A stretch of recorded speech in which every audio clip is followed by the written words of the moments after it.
Did you see Femke Bull ran 49.96? Yeah. What you thought about that? Oh, I'm just excited to watch her this season. She's already doing some crazy things. So I'm excited to see how that'll translate to her hurdle race, and hopefully she'll run some more fours outdoors so we can see what she can put down. But she's a really fun athlete to follow. Was it like really exciting to come? This is your first Millrose games, right? Was it exciting to just kind of be out there on the track? Yeah, I mean, New York City like itself is just fun to come to, and combine it with doing what I love made it a really special weekend. You could definitely feel the energy at this meet, and I think like when they called my name and the crowd cheered, just makes you happy to be here and competing.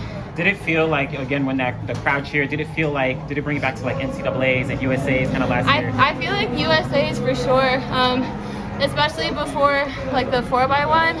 Because I was on the backstretch, second leg, and I could hear people in the stands being like, "Let's go, Abby, you got this, Abby." So like hearing that today, I think that at Worlds that was really like something that stuck out to me. So it kind of reminded me of that.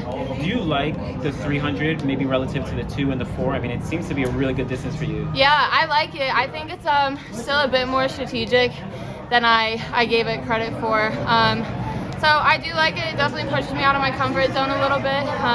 But I know these longer races are just going to help me for the end of my 200. Do you run it kind of like an all-out, or do you use a lot of strategy? I didn't have my best start, so I feel like the first 100 I was just trying to kind of regain composure. But I personally don't run it all out. I think I would gas myself if I did. I just try to get off that first curve, settle in, and then kind of kick it home the last 150. Did that 400 you ran with Shamir Little, where you two were kind of headed neck and neck? Yeah. Did that kind of help you as you had Brittany Brown coming up on you on the tournament? Yeah. I definitely like having someone to push me into that next year. I think it kind of helps you, take your mind off of any lactic you might be feeling because you're just focused on not losing. So I love competition. That's what you come to these meets for.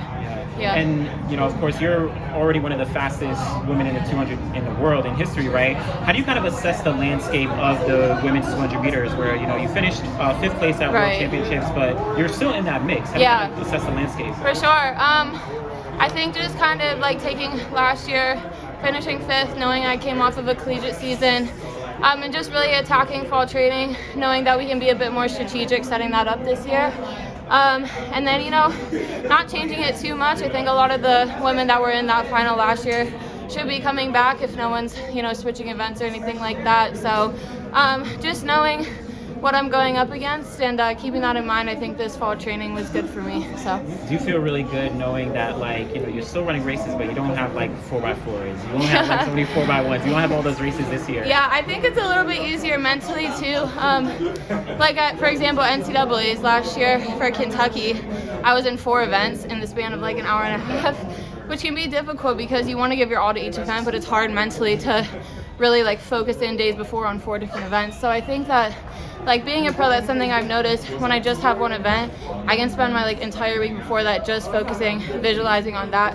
So I think it's helped me a lot in that way. Nice. And then even going into, of course, hopefully World Championships this year, where you'll have the potential to run 3 events hopefully again. Yeah. Does that still kind of help you knowing you have focus, but you can still kind of dip your toes in each? Yeah, I think so. And just having the experience of being on a collegiate team.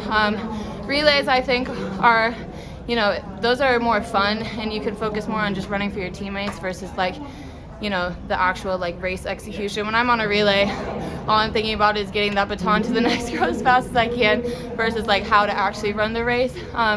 So yeah, I think it's more so just focusing on those individual events and then just doing whatever Team USA would need me to do.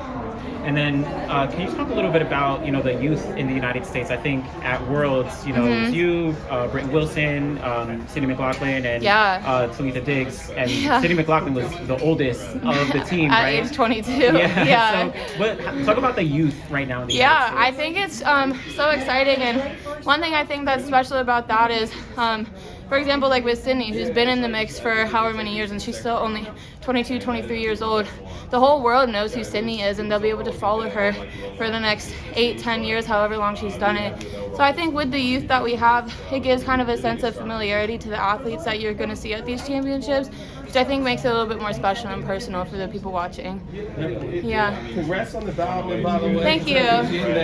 How would Mabel feel about that race at home? Did you say how Mabel? Yes, how would she Oh my gosh. Okay. Well, this is kind of a funny side story, but so she's boarding right now because I'm not home, so she has to go to like an overnight doggy place to stay, and they give her like report cards, so I signed up for them to like keep me updated, and they told me that Mabel is the fastest one at doggy daycare, and she's been winning the races. So I think she'd be proud of her mom. I'm proud of her for doing her thing over there. So you have a future world champion yourself, but it makes yeah, I don't know if she could run in a straight line. She's a little crazy, but if we trained her, maybe she might be able to. Besides that time with Mabel in terms of the off season, what for you was the being able to just relax and just get your mind in terms of how this incredible last year was, and then being able just to get your mind off for 2023 then? Yeah, I think for me the most important thing was like shutting it down completely after Worlds. I was having a bit of a hard time mentally just because like you go from high competition to high competition to high competition amidst figuring out all of these other life decisions like going pro and all of that stuff. So for me it was important just after Worlds to recognize that for myself, and I took like 6-7 weeks completely off, which I've actually never done because I'm not good with taking time off. I always feel like I need to be doing something. But for me, I really just like took it off, didn't do anything besides I rescued Mabel. So just allowing myself to kind of like step back from it so I could kind of get that fire to get back to training. And then recognizing when that was back and just getting after it was really important for me. And speaking of that fire, in terms of this Armory crowd here, and being able to run in this atmosphere, just your full feelings of that, how that got you down the stretch path, bringing in that win today, and setting an already thing. Yeah, super special. I think it's just really energizing when you can hear those people throughout the entire race. And that being a 300, sometimes I don't hear the crowd as much in the shorter stuff, but you can definitely hear them on that back stretch. Yeah, so it just gives you a little bit more energy coming home, making it exciting knowing the crowd's cheering you on. And you already got that New York victory there with that. Is there anything in New York that now you would want to do before you leave out, and any favorite thing you like to do here in the Big Apple? I went and explored the Museum of Modern Art yesterday with my parents, so that was fun.